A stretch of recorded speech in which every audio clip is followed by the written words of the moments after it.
Hi everyone, thanks for joining me today. I'll be working on Pigeon Pose and Mermaid if you want to. You may need a block and a strap, but that's up to you. So you're going to come up into plank pose.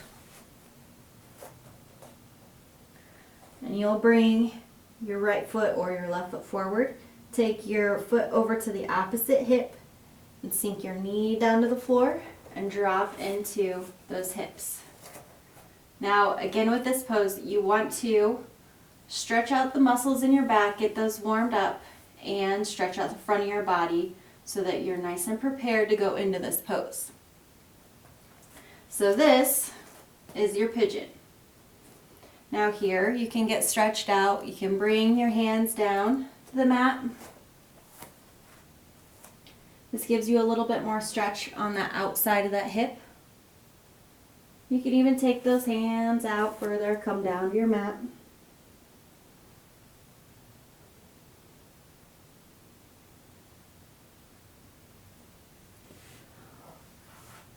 One thing with your pigeon pose is you want to make sure that your hips are squared off with your mat. So you're not leaning off towards that hip and you're not leaning off to the side, opening that body up out. Okay, so for your mermaid pose, that's if you've got this one down. You can bring the hand of the same leg back and grab. Bring those toes up into the crook of your elbow and reach that hand back. Now here's where that strap comes in. You can wrap that foot up, then bring that strap overhead and pull that foot in towards you.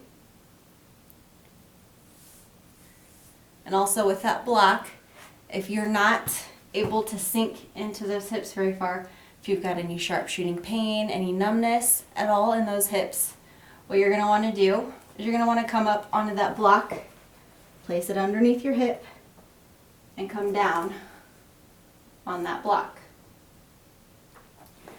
Now, if you want to work on your back and strengthen those muscles so you can sit up tall and balance, you're going to bring those hands closer to your hips so you're able to sit up further.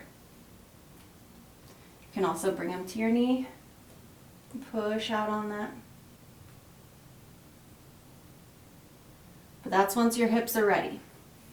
If you're still up here sitting on a block, you don't want to go any further, but you want to try to at least bring that back out a little bit, so that's where your arms come into play. You can bring your chest up a little bit, come out of those shoulders, and bring your shoulder blades back to hug your spine. Other than that, folks, you're all set. That's all I have for you today. Go ahead and head over to my website for full yoga sequences. Head over to Instagram for some lovely poses of the day. Like and subscribe down below. Have a great day.